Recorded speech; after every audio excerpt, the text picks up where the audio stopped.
sedangkan ampasnya itu akan kita buang. Nah, itu kalau cara pembuat teh zaman dulu itu seperti itu. Kalau sekarang enak ya, sekarang kalau bikin teh itu kan sudah tinggal celup-celup, selesai, buang. Atau ketika kita bikin kopi, kalau bikin kopi yang benar ya, itu kalau yang kopi-kopi yang Starbucks atau apa gitu, ya rada mahal-mahal gitu, itu modelnya bukan yang kopi yang di warkop ya. Kalau di warkop itu kayak kopi ABC, kopi kapal api masih ada ampasnya. Nah, kalau orang yang benar-benar bikin kopi, dia punya alat ya, jadi kopinya itu diseduh, kemudian diambil air kopinya yang sudah mengalami penyaringan. Jadi orang kalau benar-benar bikin kopi itu, dia di kopinya itu dihancurkan dulu jadi bubuk kopi, diseduh dengan air panas, kemudian ampasnya nanti dibuang, nah air kopinya itu yang dipakai.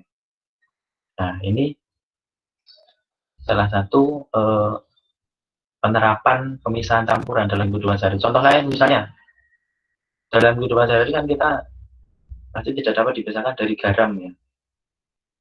Ada di sini yang tiap hari tidak makan garam, maksudnya tidak mengkonsumsi garam. Pasti makanan-makanan kita ada garamnya, ya enggak? Ada yang pernah misalnya puasa, saya puasa nggak makan garam misalnya, jadi masakannya nggak dikasih garam, makanannya nggak dikasih garam. Nah, itu kalau seperti itu rasanya akan hambar ya. Nah, kita akan kembali lagi, cara membuat garam itu seperti apa. Nah, garam itu diambil dari air laut. Jadi air laut itu dibawa ke daratan, biasanya di ini ya, jadi ada kayak lapangan gitu, bawahnya itu sudah di semen gitu ya. Kemudian airnya taruh situ, tunggu beberapa hari, airnya kan menguap. Nah, yang tersisa di situ adalah air garam. Garamnya, sorry. Atau gini, kalau kalian misalnya di rumah punya lilin, punya sendok, dan air asin. Air asin itu misalnya air laut, atau air asin lah. Kamu sendok airnya itu, kamu panaskan sendok itu di atas lilin. Nah, nanti ya, air itu akan mendidih. Setelah air mendidih, nanti akan menguap. Setelah menguap, nanti yang tersisa di situ adalah garam. Nah, itu salah satu pemisahan campuran. Pemisahan campurannya apa? Garam dari air. Nah, kita akan melihat apa saja sih cara untuk memisahkan campuran. Nah, kita lihat satu persatu. Jadi, prinsip yang digunakan untuk memisahkan campuran itu ada beberapa prinsip. Yang pertama adalah wujudnya, atau kita mulai dari sifatnya, sifat fisik saat penyusutnya. Sifat fisik itu ya berarti dia kayak sifat fisik ya, dia seperti tadi ya, wujud zat, ukuran partikel, titik leleh, titik didih, sifat magnetik kelarutan. Nah, kita akan lihat satu persatu. Nah, penerapannya apa dalam kehidupan sehari-hari? Ya seperti ini, proses pencerian air, proses pembuatan garam, proses pembuatan gula, ya, proses pembuatan minyak bumi, itu salah satu, itu beberapa penerapannya. Nah, kita mulai dari proses yang pertama, namanya itu filtrasi atau penyaringan. Jadi kalau nyaring pasti kalian tahu ya, menyaring itu pasti ada kertas saringnya.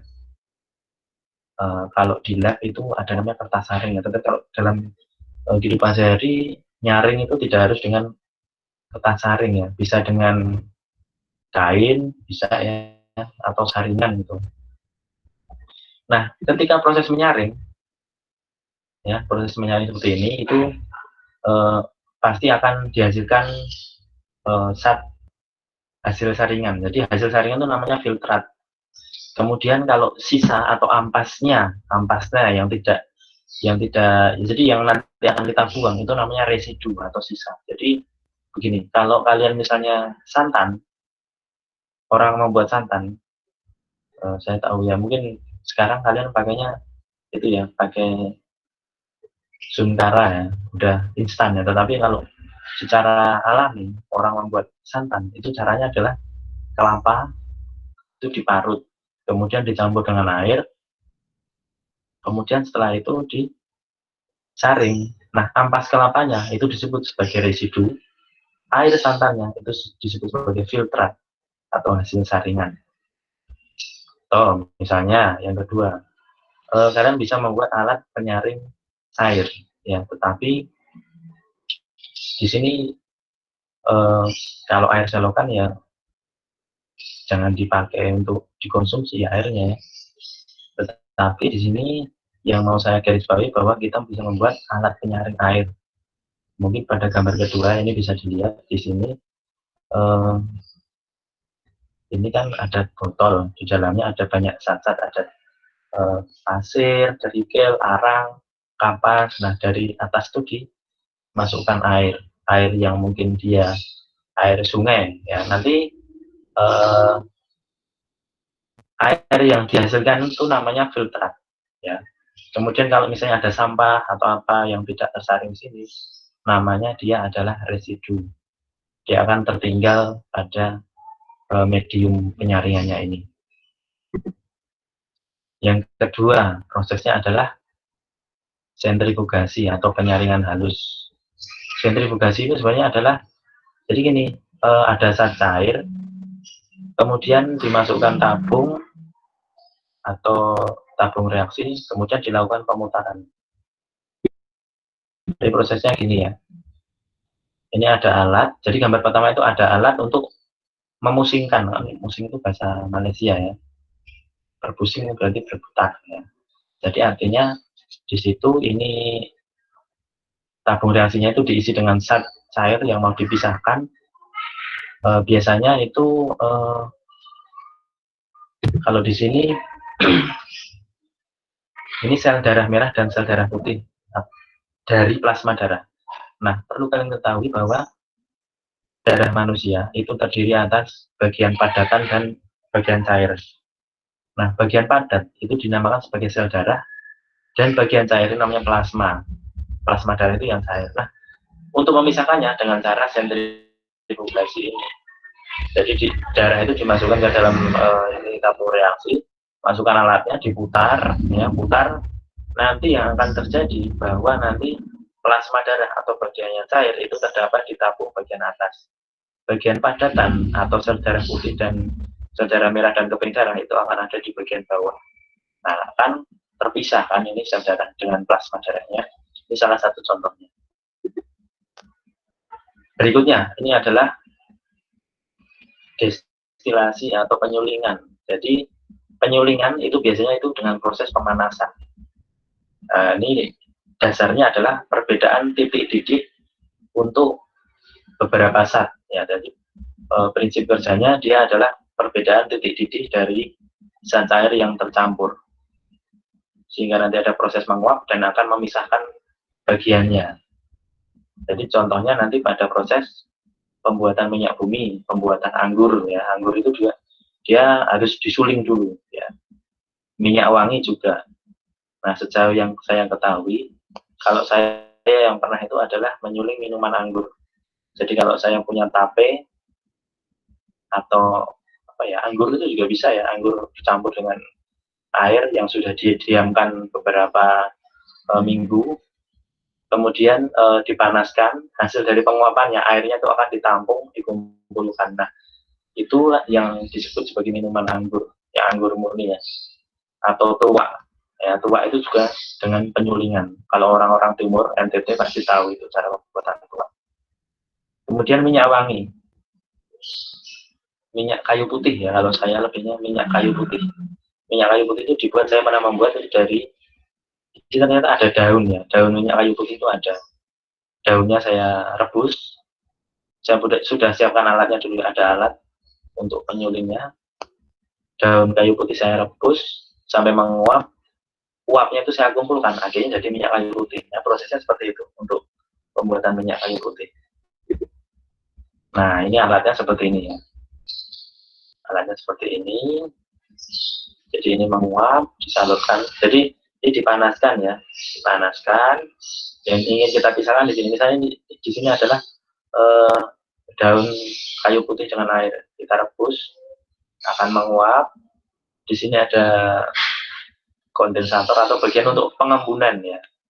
Nah, setelah mengembun ini itu kan uap air itu kan jadi air lagi, akan dikeluarkan di sini. Ini air dingin masuk. Oh, berarti keluarnya dari sini ya. Ini kan ada airnya, atau bisa dikasih es ya. Jadi di sini kan uap panas. Kalau ada es kan dia jadi air. Air keluar, ini jadi air lagi. Ini hasil penyulingannya seperti ini. Ini disebut sebagai filter. Kemudian residu itu yang tertinggal. Oh, sorry, ini bukan penyaringan, ini penyulingan loh ya. Nah, ini hasilnya nanti di sini ya, ini ya. Hasil minyak kayu putihnya. Bagian yang tertinggal di sini dia akan dibuang ya, karena tidak dipakai. Jadi yang ditabung, yang dipanasi itu nanti mungkin di situ tersisa daun-daun ya, nanti itu akan dibuang atau kotorannya akan dibuang. Nah, ini kalau gambar berikutnya ini tentang proses pembuatan minyak tanah ya. Minyak tanah itu ternyata bahannya minyak mentah ya, minyak mentah masuk alat namanya tanur tinggi, kemudian diolah ya. Setiap titik di situ ya, jadi ada pembagian ruangannya menurut suhu ya, menurut suhu. Jadi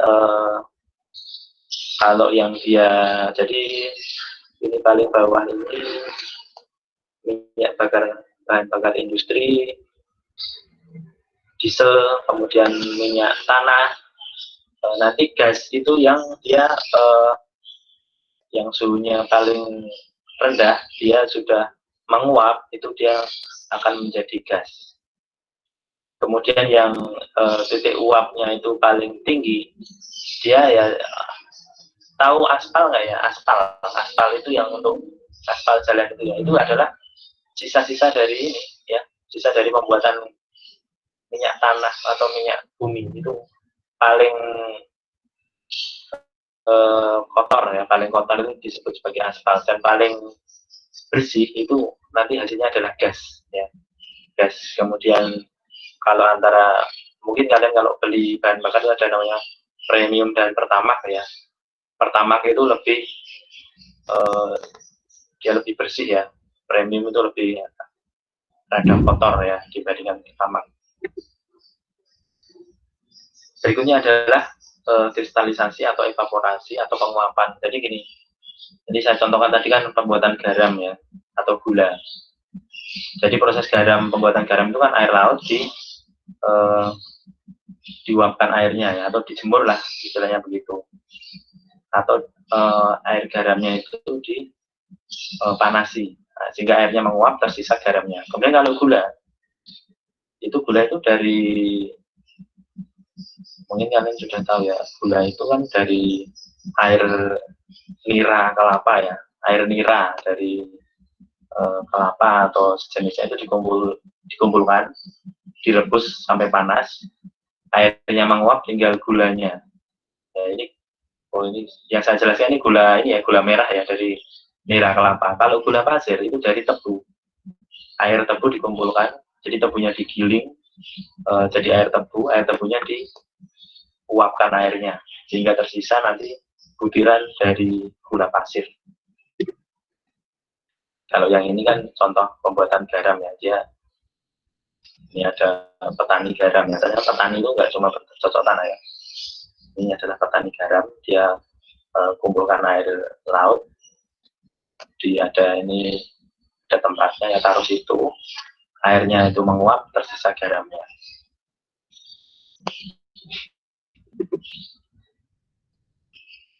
Berikutnya adalah sublimasi. Sublimasi itu untuk memisahkan ya zat padat itu.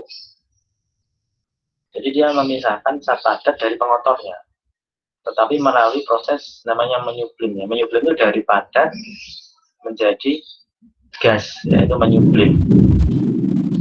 Jadi contohnya gini, menyublim itu gini. Misalnya saya kan punya kapur barus ya, kapur barus itu pengharum ruangan itu. Tetapi kapur barusnya itu kotor ya.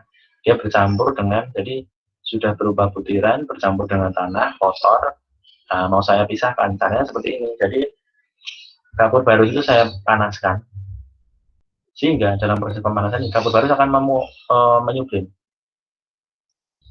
Di atasnya itu tutupnya itu saya kasih es, sehingga uap dari kapur barus itu akan naik.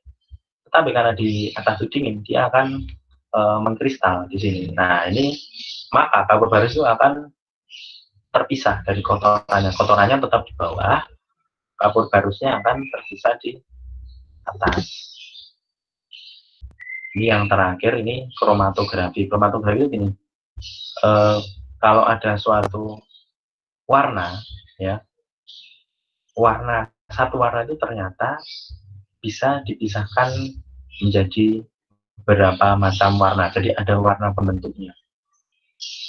Jadi ketika dialiri dengan zat air, warna tersebut itu akan terpisah. Jadi metode pemesahan warna suatu zat warna ya. Jadi gini, untuk kromatografi itu adalah pemisahan suatu zat warna ya sesuai dengan warna pembentuknya. Jadi caranya gini ya. Jadi ini ada kertas saring. Kertas saring itu kertas kayak tisu gitu juga bisa. Ada bercak tinta di situ.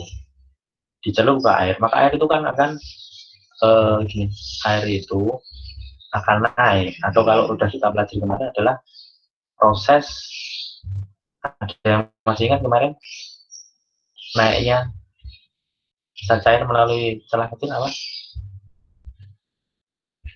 Halo, ada yang masih ingat? Peristiwanya dinamakan sebagai kapilaritas. oke, pintar, kapilaritas ya. Jadi karena proses kapilaritas air itu kan melewati tinta warna ini. Nah, maka tinta warna itu akan terpisah-pisah menurut pembentuknya. Jadi misalnya ini warna biru, ternyata warna biru ada beberapa warna pembentuk dari biru, jadi terpisah warnanya.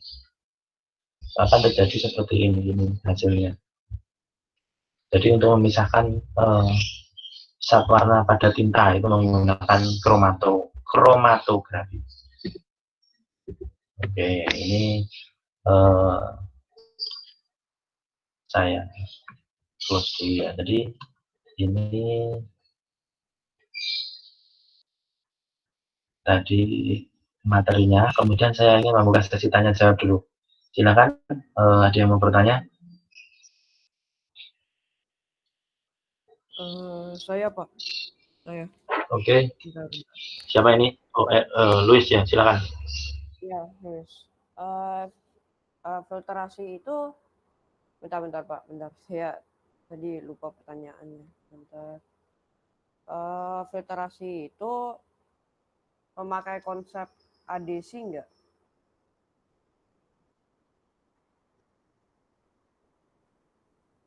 Yang filtrasi itu mau memakai konsep adesi enggak, Pak?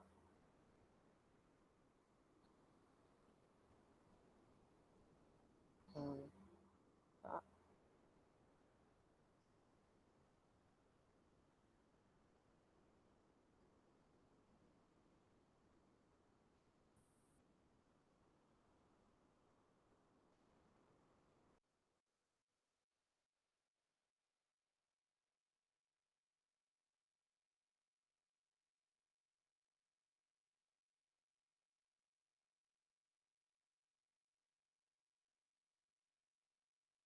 Sorry, ternyata laptop saya nge-hang ya.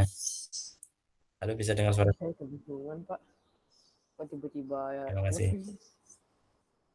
Oke. Oke ya, ternyata nggak tahu itu tadi laptopnya hang. Oke, silakan Luis yang mau bertanya, silakan. Filtrasi itu memakai konsepnya adesi enggak? Filtrasi. Iya. Kalau filtrasi ya, itu kan tadi kan prinsipnya kalau filtrasi tadi kan penyaringan ya. Oke, jadi prinsipnya itu dia lebih ke sifat fisikanya. Jadi gini, filtrasi itu kan penyaringan. Jadi intinya gini, untuk zat yang kecil itu akan lolos pada proses penyaringan. Tetapi kalau zatnya itu dia besar, dia akan tersangkut pada media penyaringannya. Nah, jadi intinya kalau filtrasi tadi itu lebih ke sifat fisika, sifat ukuran bendanya.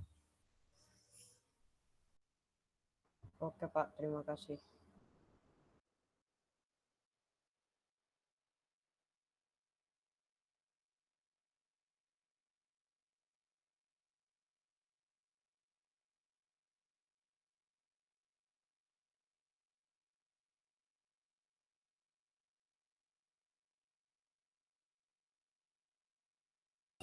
Pak Rendra, mic-nya mati lagi, Pak.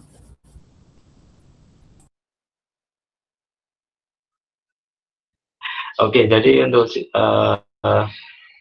penyaringan tadi atau filtrasi itu dia lebih ke hubungannya dengan ini ya, apa, ukuran benda ya. Jadi tidak ada hubungannya dengan adhesivensi, tetapi lebih ke ukurannya saja. Kalau ukurannya besar, dia akan tersangkut di medium saringnya. Tetapi kalau itu dia akan lolos. Oke, ada pertanyaan lagi? Terima kasih ya, Luis ya. Oke, silahkan bertanya.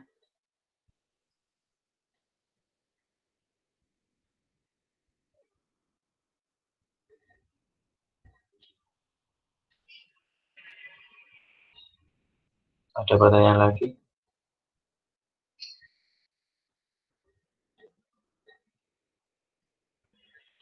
Agnes itu adiknya di belakangnya ya katanya. Kakak saya. Oh kakak, oke, bagus sekali ya bisa belajar bareng. Oke, ada pertanyaan lagi?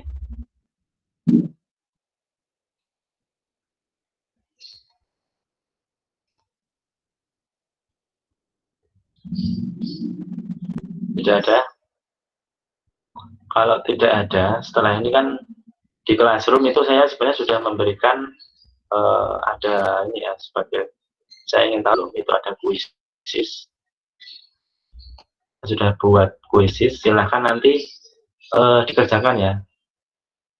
Pinnya nanti ada di situ ya, ada pinnya juga ya. Pinnya sudah saya tulis di situ.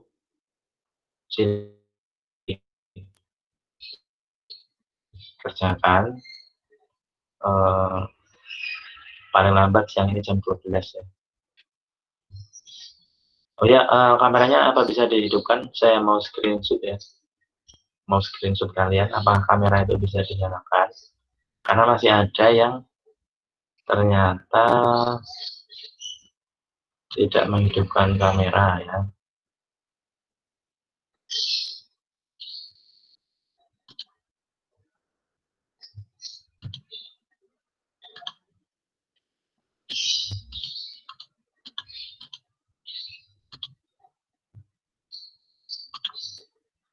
Oke, saya yang kameranya belum dinyalakan, dinyalakan dulu.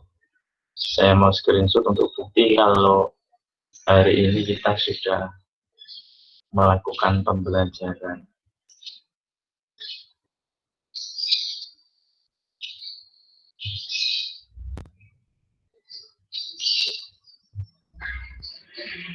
Oke, saya screenshot dulu ya. 1, 2, 3. Oke, terima kasih. Oh ya ya, absen setelah ini saya kopikan di itu ya, di setting ya, silahkan diisi ya, karena sebagai bukti ya, kalau kalian mengikuti pelajaran saya ya, jadi harus mengisi absen. Mungkin kalau biasanya saya ini ya, saya panggil satu-satu ya. Untuk kali ini saya akan sudah menyediakan ini aja ya, link absen. Jadi setelah ini yang harus kalian lakukan adalah pertama absen, kemudian silahkan mengisi kuisis ya, mengerjakan kuisis. Jadi pertama absen dulu, kemudian nanti silahkan dikerjakan kuisis. Boleh sambil buka Google juga boleh, tetapi jangan waktunya itu saya kasih waktu ya. Kalau buka Google harus cepat ya, jangan sampai nanti malah nggak, jadi kelamaan buka Google malah nggak kejawab karena waktunya ada waktunya. Itu saya ini ya, link absen saya kasih di chat. Silakan semuanya absen dulu, kemudian mengerjakan kuisis. Pak, itu Jadi untuk email, pembelajaran hari ini, ya itu email kita sendiri, Pak. gimana? Email sendiri atau Apanya?